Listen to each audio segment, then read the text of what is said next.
treasury against waste, fraud, and abuse to ensure that money that's leaving the public treasury is as protected as it possibly can be. All right, good.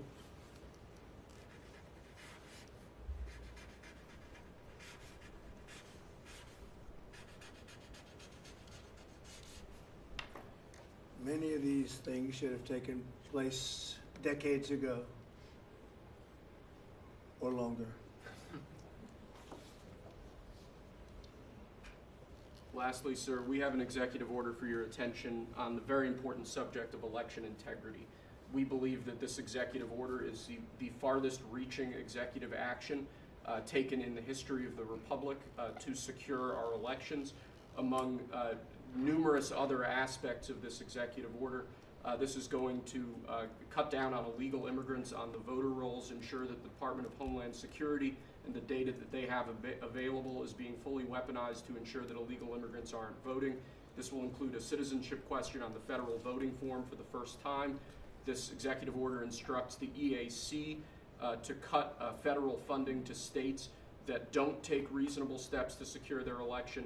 This calls on the Department of Justice to vigorously prosecute election crimes, particularly in states that we don't believe are in compliance with federal law around election integrity. I could go on and on for a while, sir, but the compliance with National Election Day rules, cracking down and investigating and prosecuting foreign interference in our elections, revoking President Biden's Executive Order 14019, which essentially weaponized government to corrupt and pollute our election process. There's a lot in here, but we believe that these are very important steps that we need to be taking as an administration at your direction to ensure that our elections are as secure as they possibly can be. Okay, you all understand that? Yes. Election fraud, you've heard the term. Will end it, hopefully. At least this will go a long way toward ending it. There are other steps that we will be taking in the coming weeks, and we think we'll be able to end up getting fair elections. Perhaps some people think I shouldn't be complaining because we won in a landslide, but we got to straighten out our election. This country is so sick because of the election, the fake elections and the bad elections, and we're going to straighten it out one way or the other.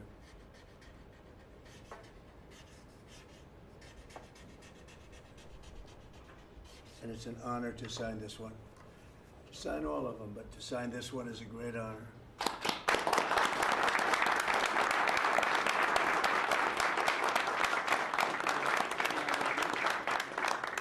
Thank you very much. Sorry, sir. So we're going to go around the room a little bit quickly, and we're going to introduce these very outstanding people. They've had, in all cases, outstanding careers. They're very incredible people that going along as rapidly as the system can go along. We're ahead of, I guess, anybody else thus far. So I want to thank John Thune. He's done a very good job, and the whole Senate. We're being delayed as much as possible by Democrats, but that's standard. It gets to be just standard. But the process is moving along very quickly. So, Sergio, just say hello, and then we'll introduce everybody. Absolutely. Sergio Gorham, Director of Presidential Personnel. It's been an absolute pleasure again to know every one of you every step this way. As the President said, we're at a record pace. We have more nominees today from the Senate than at any previous point, over 70. And that's a record in 2 months. And we're proud of that. And we're determined to ensure the world has America First patriots in all of our posts. Charles Kushner. I'm going to France and Monaco, and I'm proud to serve under the greatest president of our country. Very proud to serve. Thank you. Thank you, Joe. James Blair, honored to work here in the White House as Deputy Chief of Staff. And Mr. President, I think that all of these successful people would want to go serve the United States under your leadership as a testament to your vision and leadership. Thank you, James. I'm David Perdue. I'm going to the People's Republic of China, and it's my honor to represent President Trump, people of America, and represent our interests and values in China. I'm Leah Campos. I'm going to represent the President in the Dominican Republic. Mr. President, thank you for the honor to serve you in the Dominican Republic. Thank you. Thank you. Mike Waltz, National Security Advisor. Look forward to working with every one of you on behalf of the President, his leadership, and the American people. John Arrigo. I am going to the Republic of Portugal, and I'm very excited to do so and serve on what I consider one of my closest friends and one of the best presidents this country has ever had. Thank you. Kevin Cabrera, nominated to be ambassador to Panama. It truly is an honor, President, to be part of your administration. Thank you. Tom Barrett, nominee to the Republic of Turkey. Delighted and honored to be with you, Mr. President, in that host country, which is one of the most ancient in civilization, is in search for your peace, prosperity, and security program. Good place. Good Mr. place. President. Good leader, too. Yeah, Mr. President, thank you. It's an honor. I'm Pete Hookster, you know that. Yep. But I am going to Canada. Ooh. I look forward to serving you in Canada and your agenda. And you do a great job. Thanks, Pete. Juan Johnson, sir, thank you for the nomination to represent you and the United States to the United Mexican States. And I'm really encouraged by some of the conversations you've had with President Sheinbaum recently and to the increase in support that we've seen out of her government along our border on the important issues. So thank you, sir. They have stepped it up a lot, Yes. Mexico and Canada, so see how it works, right? Yes, sir. Thanks. Matt Whitaker from Des Moines, Iowa. I'm proud to, as soon as I'm confirmed, go represent you at the North Atlantic Treaty Organization. Okay, thank you, Mike. George Glass on my way to Japan. Previous administration, I served for you in Portugal. It is a great honor to be able to do this the second time. Thank you very for much. the opportunity. Thank you, George. President Trump, my name is Ken Howry. I'm your nominee to be ambassador to the Kingdom of Denmark, a very close partner and ally. I served for you last time for the Kingdom of Sweden. I want to thank you for the faith you've placed in me as your nominee to Denmark. Thank you. Thank you very much. President Trump, thank you for the honor of a lifetime. My name is Stacy Feinberg, and hopefully I'll have the honor of serving in Luxembourg. And I think this is the greatest presidency and the greatest time in history, and it's all because of you. Thank you very much. Nicole McGraw, nominated to serve in Croatia, and it's such an honor to be here with you today and to serve you and the American people. Thank you. Thank you very much. President Trump, thank you very much for your nomination to the Republic of Chile. And let me tell you, Border Patrol agents are so thankful for everything that you've done for them. But That man knows more about the border than anybody, I want to tell you. Thank you. President, it's a great honor. Thank you very Thanks. much. Good Good luck. afternoon, Mr. President. Brian Birch. If I'm confirmed, I'll be representing you at the Holy See. And Catholics are very proud of your work. Your team is doing an excellent job, so thank you. Very honored to serve. Thank you very much. Mr. President, thank you again for the honor, the greatest privilege. My name is Summer Sparkus. I will serve this great man at the Republic of Malta. Thank you, sir. Thank you, Mr. President. Joe Popolo from Dallas, Texas. Very proud to serve you at the Kingdom of the Netherlands, the very first country to recognize the United States 250 years ago. Thank you. Thank you. Mr. President, if I'm confirmed, I will be representing you in the state of Israel. It will be an extraordinary honor, and you've done more for Israel than any president in any time of its history, and we are grateful. And I'm hoping I'll get to be there by Passover. Thank you, Mike. And Mike is an outstanding guy. They all are. Mike, I think he's going to do wonders for Israel. He actually probably gets along with both sides, and that'll be interesting to see. But the world is watching you, Mike, so good luck. Thank you, Mr. President. Good luck. You're going to do well. Thank you very much. Mr. President, thank you for this great honor to serve the Republic of Italy and San Marino. I'm so looking forward to going over there and working with that great ally, and for the pleasure to serve you. Your staff has been great working with us and have done a great job, and we really appreciate them. Thank you, sir, for pushing this along. Have a good time. A really good time. I'm Warren Stevens from Little Rock, Arkansas, and I have the honor to represent the President and the United States in Great Britain and Northern Ireland, and to be chosen to go to such an important ally of ours is, I know, sir, and I'm looking forward to it, but thank you for the honor. You're going to do fantastically. These are tremendously successful people, and you two guys, and then you add on Mike. I think they have a little more money than Mike, but he's got some other advantages. He's got some other, like upstairs, he's got some big advantages. Yeah, he does. It's very exciting. It's really exciting to have all of you. Would you have any questions, media, for the people that you just saw? so outstanding, and I thought it would be nice to bring them before you. And so if you have any questions, please. I wanted to ask you about the talks in Saudi Arabia. It sounds like you made some progress on the Black Sea ceasefire. Could you update us on that? What happens now? So we've made a lot of progress on two fronts, on both sections that we call them sections, but they're much more than that, Russia, Ukraine, and also the Middle East. And we'll see what happens. We're in deep discussions with Russia and Ukraine. And I would say it's going well, but it's a situation we should have never had to even think about. Should have never happened. And on the Middle East, that's been going on for a lot of years, centuries and centuries. It just keeps going. And we are making a lot of progress, so that's all I can report. But some very, very big talks are going and detailed talks are going on right now on both fronts. Mr. President, you said that your national security advisor learned a lesson after a reporter... Wait a minute, excuse me, I didn't pick you. Go ahead, please. Mr. President, the ceasefire agreement that was broken today allows for third-party countries to help implement the agreement. What does that look like, and who's going to be involved? The ceasefire agreement? Yes, the maritime ceasefire agreement between Russia and Ukraine. Well, they're going to get together. Look, they agreed to something and it got broken. There's tremendous animosity. There's a lot of hatred, as you can probably tell. And it allows for people to get together, mediate it, arbitrate it, and see if we can get it stopped. And I think it will. That'll get stopped. What countries are you looking to work with, sir, to help implement and monitor that ceasefire? We have other countries involved, and they're involved very strongly in the process. And that'll be resolved. That's actually, as bad as it is, that's the least of the problems. So we'll get that resolved. And we are being aided by other countries too. Yes, please. Please, Brian. Tomorrow, the subcommittee on DOGE is going to review funding for NPR and PBS. Now, every Republican president has always promised to take away this money that's going to these two public news outlets.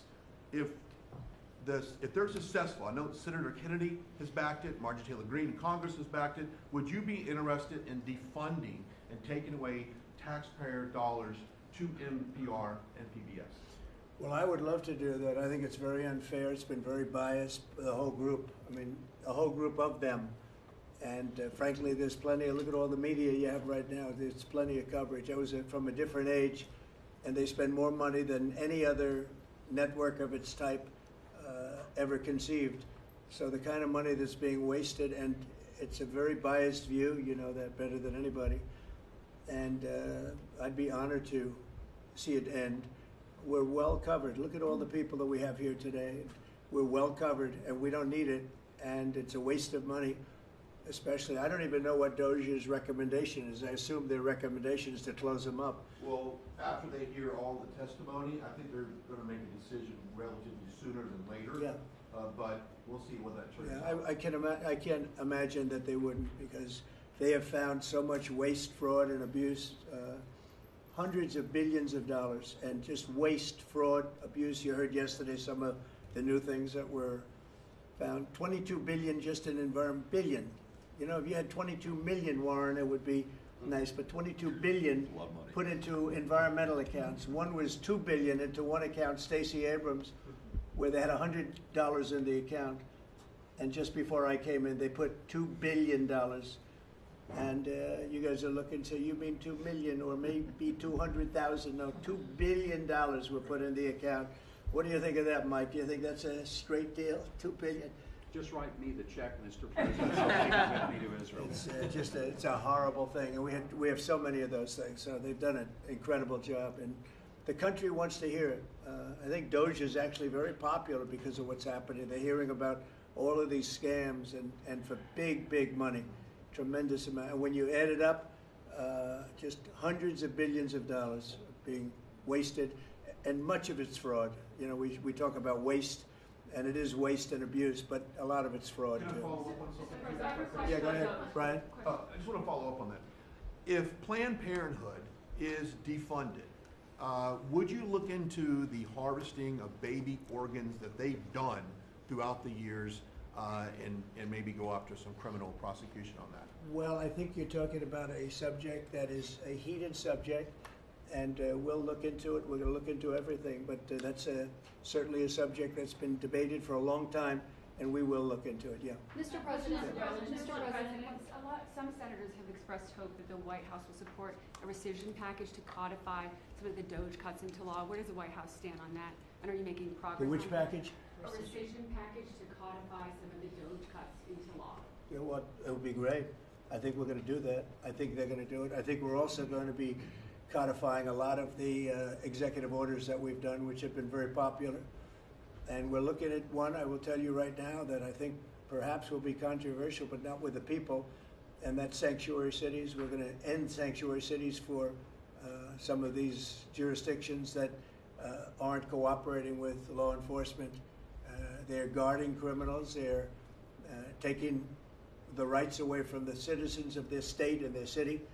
And we're going to be ending sanctuary cities if we find it necessary to do in certain major areas. And we may just end the entire thing altogether, because it's just a way of protecting criminals, and nobody else is benefited by that. And for some reason, Democrats want to keep and they want to shield criminals from being sent back to their countries or being sent to prison. And in the meantime, the crime rate has gone through the roof. Under Biden, it was through the roof. It's starting to come down, but we're taking a lot of people out of here.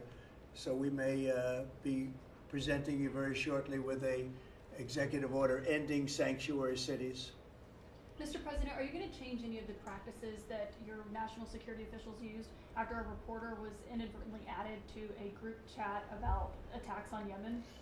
Well, I think it's a question I've been asked now, and I've given a few answers, and they've all been the same. We have an amazing group. Our national security now is stronger than it's ever been. We have had a very, very successful, numerous attacks on that area. These are people that shoot down ships, not only our ships, ships all over the world. They're shooting down right out of the water and damaging them badly, or they're going down. They're also shooting anything that happens to be flying in the area. We hit them very, very hard. There was no classified information, as I understand it. They used a app, if you want to call it an app, that a lot of people use, a lot of people in government use, a lot of people in the media use. And I think I'll ask Mike. Mike is here. Do you want to respond to that, please? Yes, Mr. President. You asked about lessons. I think there's a lot of journalists in this city who have made big names for themselves, making up lies about this president, whether it's the Russia hoax or making up lies about Gold Star families. And this one in particular, I've never met, don't know, never communicated with, and we are looking into and reviewing how the heck he got into this room. But I'll tell you what, the world owes President Trump a favor. Under Biden, global shipping was shut down. Pinprick attacks, months between them, our destroyers being fired upon dozens of times. President Trump took decisive action with his national security team, took out the head missileer, knocked out missiles, knocked out headquarters, knocked out communication sites. And for once, as we hear, as you all hear from every one of our allies, thank God for American leadership again. Thank God for American strength. You're welcome, and look, we had a national security team that was coordinating these efforts. As Director Radcliffe testified today, his first day on the job, he was introduced to this app on his government systems at the CIA and at the State Department and otherwise. So, look, this journalist, Mr. President, wants the world talking about more hoaxes and this kind of nonsense rather than the freedom that you're enabling. And a key part of our sovereignty is open sea lanes and knocking the crap out of terrorists, which is exactly what your team and Pete Hegseth, a good friend and fellow veteran, is leading the charge on. And it's an honor. We had a very, very successful, we had a very, very successful evening. And we've had numerous successful evenings and days in that area. The Houthis are absolutely on the run. The worst of them has been killed. This should have been done a long time ago by Biden, but Biden was an incompetent president. He couldn't do anything. He didn't know where he was going. He had no clue. This guy had no clue. This should have been done a long time ago. As they shoot missiles at ships, randomly shoot missiles at ships. And they make their own missiles. You know, this is not an incompetent group of people. They make their own missiles. They get the missiles also from Iran. It's an offshoot of Iran, another offshoot. You have Hamas, you have Hezbollah, you have the Houthis. You got a lot of stuff going on with Iran. And we sent a letter to Iran. You're going to have to be speaking to us one way or the other pretty soon, because we can't let this happen. But that's an app that a lot of people use. And somebody got on. I mean, happened to know the guy's a total sleazebag. The Atlantic is a failed magazine. Does very, very poorly. Nobody gives a damn about it. This gives it a little bit of a shot. And I will tell you this, that they've made up more stories, and they're just a failing magazine. The public understands that. He's a very good man. That man is a very good man right there that you criticize so strongly. He's a very good man, and he will continue to do a good job. In addition to him, we had very good people in that meeting, and those people have done a very, very effective job, and you're going to see it. And it goes on, by the way. It's going to go on. And I think the Houthis wish that it didn't happen, but that's what it's all about. We have to create a safe country, a safe world, and that's what we're doing. Do you worry that national security was put at risk, Mr. President? Of senior officials using signal. Do I plan to ban who? The use of signal to communicate from senior officials. Well, I don't know what this, I don't know anything about Signal. I wasn't involved in this, but I just heard about it. And I hear it's used by a lot of groups. It's used by the media a lot. It's used by a lot of the military, and I think successfully. But sometimes somebody can get onto those things. That's one of the prices you pay when you're not sitting in the situation room with no phones on, which is always the best, frankly. But you know, the best is to be there. In fact, oftentimes I've been in fact, just last week I was in the situation room on something very important, and we had a couple of people hooked up by line, and I said, cancel the line. Sorry, fellas, what you do is we'll tell you all about the meeting, because I know people do get on those lines, whether it's Signal or anything else. Yeah. So are you going to change any procedures as a result of this? Well, I mean, look, we look at everything, and you know, they've made a big deal out of this because we've had 2 perfect months. We are bringing in business. We have another one announced tomorrow, a big one, very big.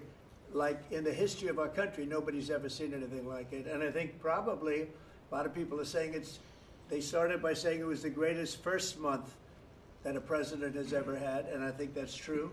And now they say it's the best second month, and they had to find something. And this certainly will look at this, but the main thing was nothing happened. The attack was totally successful. It was, I guess, from what I understand, took place during, and it wasn't classified information. So this was not classified. Now, if it's classified information, it's probably a little bit different. But I always say you have to learn from every experience. I think it was very unfair the way they attacked Michael. He's a good person. The person that was on just happens to be a sleazebag, so maybe that's just coincidence. I don't know. But you are going to conduct an investigation. Would it be a problem if the Mr. Atlantic released all the text messages if they're not classified? Well, I don't know. I'd have to ask the military about that, because you know, maybe you wouldn't want that. I don't know. I will say this: that from what I heard, the man that we're talking about, who's not somebody that I don't think most people have ever heard of, he left. He found it very boring, and he left early. He got off the line very early. So I can't speak to it other than that. So he's made up a lot of stories, and you know, I think he's basically bad for the country. But it's a failing venture, very failing venture. They're very upset, and a thing like this is publicity for them. But I don't think we should allow people that are very good, like that man sitting right at the end of the table, who's done a great job. We shouldn't allow them to be hurt by it. Mr. President, can I follow up on that? Yeah, go ahead. Are you saying you're okay with the continued use of Signal by administration officials? No, that's not what I said. I said we'll look into it, but everybody else seems to be using it. It seems to be the #1 used device or app, whatever you want to call it, and we will certainly look. If it was up to me, everybody would be sitting in a room together. The room would have solid lead walls and a lead ceiling and a lead floor, but you know, life doesn't always let you do that. In the meantime, the attack itself that we were talking about and discussing has been an unbelievable success. But you will conduct an investigation, is what you're saying into this. We'll look into it, sure. Who's gonna I would that look into it, investigation? sure. I want to look Is that into the FBI or who would anything do like that? that. I would ask them. It's not really an FBI thing. It's really something having to do with security. Security, like, will somebody be able to break in? Are people able to break into conversations? And if that's true, we're going to have to find some other form of device. And I think that's something that we may have to do. Some people like Signal very much. Other people probably don't. But we'll look into it. I think, Michael, I've asked you to immediately study that and find out. If people are able to break into a system, now in this case it wasn't that this attack was going on and nobody found out anything. And again, the person that was on, as I understand it, he left very early because he didn't find it very exciting. But I think it's something you should look into. Yes, sir, we are. We have our technical experts looking at it. We have our legal teams looking at it. And of course, we're going to keep everything as secure as possible. No one in your national security team would ever put anyone in danger. And as you've said, and we've repeatedly said, the attack was phenomenal and it's ongoing. But the media wants to talk about everything else except for the hostages you're getting out of the Middle East, Iran on its back foot, sea lanes getting reopened, peace in Europe. As we just saw today with a Black Sea ceasefire, we were just on with Steve Witkoff, myself, our team in Saudi Arabia. They want to talk about all this other stuff except for your amazing successes and the successes of your team. One of the other things, and sometimes you have to move very quickly, and there are other devices that are very good, but they are very, very cumbersome, and you're not able to use them, and from a practical standpoint. So all we can do is find out the best we have with modern technology. They'll probably get better over the years. Yeah, go ahead. Sir, on the Black Sea, so the Kremlin has said that there are several conditions that would need to be met for this agreement to happen. This includes sanction relief for banks and some companies. Did the U.S. agree to all of those conditions that they laid out? They will be looking at them, and we're thinking about all of them right now. There are about 5 or 6 conditions. We're looking at all of them. The White House has said that it's looking into how a journalist got added to that Signal chat. Is it possible that there could be a firing of even a lower mid-level official once that person is identified? About what? About the Signal chat that we've been discussing. We've pretty much looked into it. It's pretty simple, to be honest. It's not. It's just something that can happen. It can happen. You can even prepare for it. It can happen. Sometimes people are hooked in and you don't know they're hooked in. They're hooked into your line and they don't even mean bad by it. But it's not a perfect technology. There is no perfect technology. The really good ones are very cumbersome, very hard to access. And I think we're going to look at, we always want to use the best technology. This was the best technology for the moment. But again, it wasn't classified, so they probably viewed it as being something that wasn't that important. And it obviously, with the attack being, I mean, I don't know if it's been read out to you yet, but that attack was a tremendous success for the U.S., a tremendous success. Who said the information, Go ahead, was please. not classified? Do you think that Mike Waltz made a mistake, and does he need to apologize? No, I don't think he should apologize. I think he's doing his best. It's equipment and technology that's not perfect, and probably he won't be using it again, at least not in the very near future. What do you think? That's sir. I agree with you. Let's get everybody in the room whenever possible. A lot of times you find out defects by exactly things like that, but I don't think it's something we're looking forward to using again. We may be forced to use it. You may be in a situation where you need speed as opposed to gross safety, and you may be forced to use it, but generally speaking, I think we probably won't be using it very much. The Secretary of Defense, on that chain, the Secretary of Defense, Pete Hegseth, and J.D. Vance, the Vice President, said that the Europeans were freeloading. Do you agree with that assessment?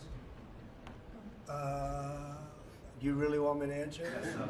Yeah, I think they've been freeloading. The European Union's been absolutely terrible to us on trade, terrible. And as you know, NATO, I got them to pay hundreds of billions of dollars. They were way behind. And if you look if you look at Ukraine, so we're in for $350 billion because of Biden. Should have never happened, this war. All these dead people should not be dead. All these broken cities, that are demolished down to the ground, those gorgeous towers, the most beautiful in the world, the most beautiful spires in the world. The spires in Ukraine were said to be the most beautiful of all. Just about every one of them is lying on its side in a million pieces. It's so sad to see what's happened to a heritage. No, I think that when they say the European Union and you could say NATO also. Look, NATO, and I don't blame NATO for this. I don't blame Europe for this. I blame Biden for the fact that he didn't make them equalize. And to this day, I said to him, you got to catch up, you got to equalize. But why are they in for $100 billion and we're in for possibly $350 billion? It shouldn't be. It shouldn't be. And you could say more important for them because we have an ocean in between. So, you know, it's one of those things. You'll be seeing Liberation Day. I call it Liberation Day in America. You're going to be seeing it on April 2nd. Didn't want to do it on April 1st for the obvious reason, April 2nd. But you'll be seeing tariffs. And I think I've been very fair. I have them set. But I think I've been very fair to countries that have really abused us economically for many, many decades. Mr. President, who told you that information was not classified? Another question? Which of your national Please, security go ahead. advisors Just told following up on your comments on the economy, there is reporting that consumer confidence fell for the 4th straight month. What is your message to Americans who are concerned about Well, I know this, terrorism? that for the first time in like 50 years, right track, wrong track, we're on the right track. And I think people see that. And if you look at prices, prices are way down. You know, when I first came here, the first time I met with you people officially, they were screaming at me about eggs. I said, I've been here for a week and I'm being yelled at about eggs. Egg prices have come down 45, 50% in the last week and a half. And our Secretary of Agriculture has done a great job, as you know, Brooke. She's done a fantastic job, and others working with her have done a great job. But we brought eggs down at a level that nobody thought we could get at. I inherited that situation, and I inherited a grocery situation. The groceries went way up, an old-fashioned word, but it's a very descriptive word. Groceries have gone through the roof, and I used to campaign on it. I used to say we're going to get groceries down, and we have got it down. I watched a certain newscast over the weekend, and a congressman, Democrat congressman, said, well, Trump's done a lot, I agree. He's been great on the border, he's been great on the military, but you know he hasn't brought prices down. That's false. Gasoline's way down. Eggs are way down. Groceries are down very substantially, but down. Almost everything's down. Now I'd like to see interest rates come down a little bit, and you're going to see billions of dollars, even trillions of dollars coming into our country very soon in the form of tariffs, because we were abused by presidents that, frankly, in all fairness, it wasn't their expertise, but they had no idea what they were doing. Mr. President, you say tariffs will create more jobs here in America. Oh yeah, sure. It's going to agree. It'll create a lot of money and more jobs. But if you look, so in the last, these gentlemen would know about it, and ladies, because some of the ladies are great businessmen in this room that are becoming ambassadors. Great, really great, top of the line. When you look at the number of companies that have said, like we're close to, I would say close to $4 trillion. We never had numbers like that. The #1 chip maker in the world from Taiwan coming in with $200 billion. We have Apple. Look at Apple. $500 billion. $500 billion. They're going to build plants all over the United States. They were all being built in China. You have many, many companies, and maybe above all, you have the car companies coming in at levels that nobody's ever seen before. We have Honda is opening up one of the biggest plants in the world in Indiana, and many car companies are coming in. We have AI. We're leading China by a lot in AI, and we're going to keep it that way because we've made it very good for them, and we're going to protect them once they're here. We'll protect them through taxes, through incentives, and also through tariffs. Thank you very much, everybody. Thank you very much. Thank you.